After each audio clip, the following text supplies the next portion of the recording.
ఫిల్మీ మోజీ అంతే. అనగానే అందరికీ గుర్తొచ్చేది సాయి కిరణ్ గారు అనేది ఒక స్టాంప్ పడిపోయింది.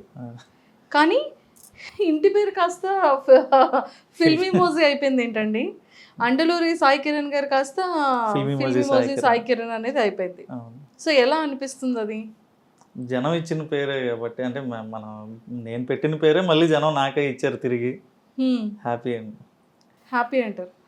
కానీ ఒక్క డౌట్ ఏంటి అంటే ఈ వాయిస్ చెప్తూ ఉంటారు కదా, ఆ వాయిస్ మీదేనా అండి? అవును అవునండి. ఏది ఒక 3-4 లైన్స్ నాకు ఆ వాయిస్తో చెప్పరా ప్లీజ్? మీకు బాగా అంటే వినగానే గుర్తొచ్చేది అయితే మధుగడి పాట, మామ కాలిపోతుంది మండిపోతుంది ఎలాగా, అది ఆ పాట బాగా ఫేమస్ అయిందండి. అవును అవును. అదొక నేను ఎవరైనా గుర్తు రాకపోయినా సరే నేను ఆ ఒక పాట పాడితే గుర్తు అదా గుర్తొస్తుంది అంటారు అనమాట. అది ఓకే.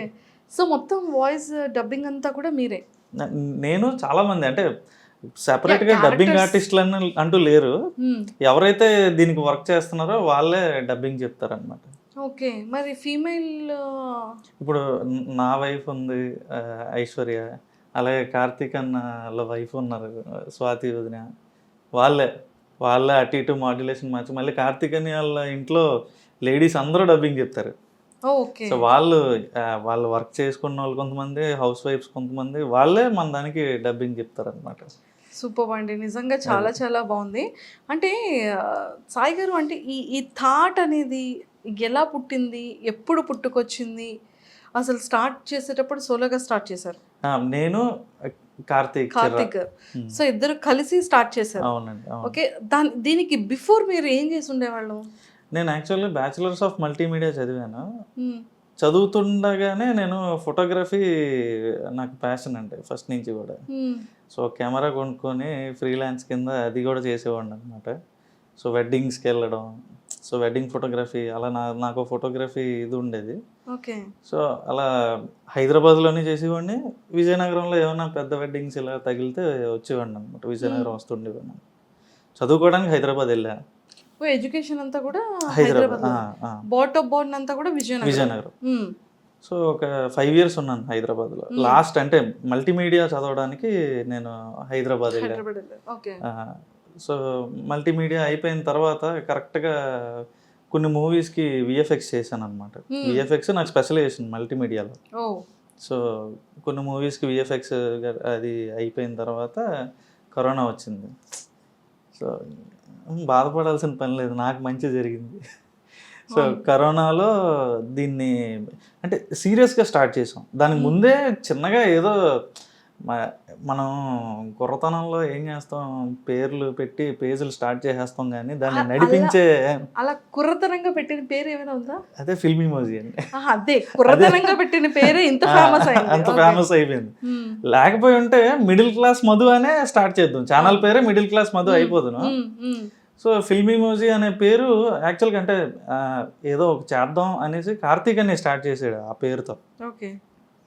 సో చిన్న చిన్న చిన్న వీడియోలు, మూవీ డైలాగ్స్ ఇలా ఏదో చేసేవాళ్ళం అనమాట. తర్వాత అది ఈరోజు ఈ స్టేజ్కి వచ్చింది. కానీ సినిమాలు తీశారు, విఎఫ్ఎక్స్ బ్యాక్గ్రౌండ్ ఉంది, మల్టీమీడియా, సో ఫోటోగ్రఫీ అంటే యూట్యూబ్ స్టార్ట్ చేయాలి అనేటప్పుడు ఇంత ఉండేటప్పుడు మోజీస్తో కాకుండా ఈజీగా బ్యూటిఫుల్ లొకేషన్స్ని చేయొచ్చు, లేకపోతే మ్యారేజ్ ఈవెంట్ రిలేటెడ్ డెకరేటివ్ థింగ్స్ని చేయొచ్చు. అంటే కెమెరాకి సంబంధించిన బ్యూటీతో విఎఫ్ఎక్స్ని యాడ్ చేసి ఇంకా ఎక్సలెంట్ విజువలైజేషన్స్తో చేయొచ్చు. సో అది కాకుండా మోజీసే ఎందుకు స్టార్ట్ చేయాలనిపించింది? ఇప్పుడు ఉదాహరణకి ఒక 2 కపుల్స్ని ప్రీ వెడ్డింగ్ తీయడానికి మనం బీచ్కి వెళ్ళాం అనుకోండి, మేము ఉదయాన్న మొదలు పెడితే సాయంత్రం అయిపోయేది. 2 నిమిషాల ఫుటేజ్ కూడా వచ్చేది కాదు. ఓకే. ఎందుకంటే నవ్వమంటే నవ్వరు, ఇలా చాలా ఇబ్బందులు పడేవాళ్ళం అనమాట. అదే ఇదేంటంటే స్క్రిప్ట్ రాసుకోగానే వెంటనే మనకి కనిపిస్తుంది అనమాట. వన్స్ మేము స్క్రిప్ట్ అవ్వగొట్టేగానే ఒక 4 రోజుల్లో అవుట్పుట్ బయటకు వచ్చేస్తుంది ఇదైతే. అదే మీరు లైవ్ యాక్షన్కి వచ్చేసరికి అలా కుదరదు. సో వాళ్ళ డేట్లు సెట్ అవ్వాలి. మనం ఇప్పుడు స్టార్టింగ్ లో అంటే అందరూ అవైలబుల్ గానే ఉండి నేను వచ్చేస్తా అంటారండి. ఆర్టిస్టులు కావాలి, మొత్తం చాలా పెద్ద చాలా తతంగం తతంగం అవుతుందని ఉంది. మా మోజిస్ ని ఇలా వాడతారనమాట మీరు. వీళ్ళైతే ఎప్పుడు అవైలబుల్ గా ఉంటారు నాకు. మోజిస్ అయితే ఎటువంటి కథ చెప్పాలన్నా పద అంటారు అనమాట. మోజిసా? మోజిస్ తో మీరు మాట్లాడుతూ ఉంటారు. అంతే. ఏదో ఒకసారి మాట్లాడండి మోజితో. యాక్చువల్ గా ఏంటంటే ఆఫీస్ లో అందరూ కూడా వాళ్ళని ఒక అంటే ఏదో క్యారెక్టర్ లా చూడరు అనే మధుగాడితో ఇలా చేపిద్దాం, మహేష్ గారితో ఇలా డైలాగ్ చెప్పిద్దాం, ఇప్పుడు సరదా సుబ్బారావు అంకుల్ వస్తాడు, ఇప్పుడు నాన్న వస్తాడు, అమ్మ వస్తాడు అని చెప్పి అంటే ఇలా ఆ క్యారెక్టర్స్ ని మా వాళ్ళు ఓన్ చేసేసుకుంటారు అనమాట. సో అనే ఈ పండగ వస్తుంది కదా, మధుగాడు ఇలా చేస్తే ఎలా ఉంటుంది అంటారు అని వాళ్ళే నాకు ఓన్ చేసుకొని సజెషన్స్ ఇస్తారు. ఓకే, అంటే ఈ సీరియస్ గా స్టార్ట్ చేసిన ఫిల్మ్ మోజీ 2020లో 2018లో స్టార్ట్ అయ్యింది. 1 year ఆపేసాం. సో కోవిడ్ వచ్చింది, ఇంకా అక్కడి నుంచి వెనక్కి తిరిగి చూడలేదు. అందరూ బయటికి వెళ్ళాల్సిన అవసరం లేదు, ఇంట్లో ఉండి చేయాలి. దీన్ని మోజిస్ ఎలాగా యూజ్ అయ్యారు మీకు? సో మోజిస్ కి పార్టీ ఇచ్చారా మీరు? మేము చేసుకొని స్వాహా. సూపర్ అండి. నిజంగానే చాలా బ్యూటీ థింగ్ ఏంటి అంటే స్క్రిప్ట్స్ నిజంగా ఒక పర్సన్స్ చెప్తే వాళ్ళ డేట్స్, వాళ్ళ టైమ్స్, వెయిటింగ్స్, ఎడిటింగ్, అవుట్పుట్ వాళ్ళకి నచ్చింది, మన ఈ తతంగాలన్నీ ఉంటాయి. సో మోజెస్కి మీరు ఎస్ అంటే ఎస్, నో అంటే నో, కూర్చో అంటే కూర్చో, కమ్ అంటే కమ్, టైంతో సంబంధం లేదు, స్క్రిప్ట్తో సంబంధం లేదు, ఏం చెప్పినా వింటుంది మోజీ. సూపర్. మీకు ఇన్ని మోజెస్ని యూజ్ చేస్తూ ఉంటారు కదా, సో మీ ఫేవరెట్ మోజీ ఏంటి? మాకు ఎక్స్ప్రెషన్తో చెప్పాలి, చూపించాలి. ఆబ్వియస్గా మిడిల్ క్లాస్ మధువే. Middle class Madhu. సూపర్. ఈ మిడిల్ క్లాస్ మధు అన్న టైటిల్ ఎందుకండి వచ్చింది? అంటే లైక్ మన లైఫ్ స్టైల్లో ఏదో ఒక చిన్న కార్నర్ అంటే ప్రాసనే పట్టుకున్నా అండి అంతే. అంటే నేను ఎక్కువ రాసే డైలాగుల్లో ఎక్కువ ప్రాస ఉంటుంది అనమాట.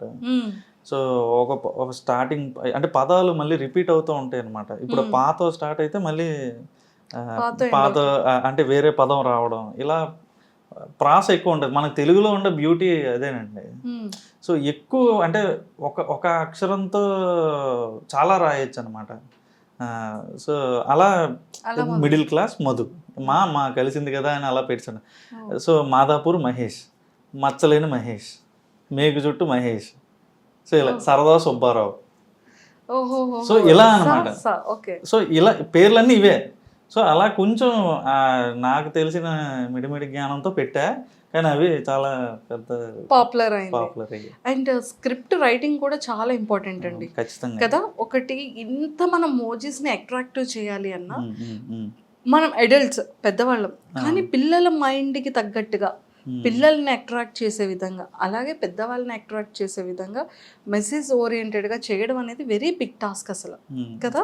సో పిల్లలు దానికి వచ్చేసేటప్పటికి పిల్లలది ఎలా చేస్తారు, పెద్దవాళ్ళ దగ్గరికి వచ్చేటప్పటికి అది ఎలా ప్రిపేర్ చేసుకుంటారు స్క్రిప్ట్ని? సో బేసిక్గా క్యారెక్టర్స్ వైజ్ మీరు ఎవరైనా డైరెక్ట్గా దీన్ని చూస్తే వాయిస్ వినకుండా, అంటే వాళ్ళు ఏం మాట్లాడుతున్నారు అనేది వినకుండా చూస్తే చిన్నపిల్లలు ఎందుకు చూస్తున్నారా అంటారు. అది వింటే అర్థమవుతుంది పెద్దలకు కూడా సంబంధించిందే ఇది అని. అవి విన్నంత వరకు కూడా నేను చూడండి అనేస్తారు చాలామంది. నేను ఎక్స్పీరియన్స్ చేశాను దాన్ని. సో అది విన్న తర్వాత ఇదవుతుంది అనమాట. చాలా న్యాచురల్ సంభాషణలు ఉంటాయి అందులో. సో మధుని రోజు వాళ్ళ నాన్న కొట్టేస్తూ ఉంటాడు అన్నమాట.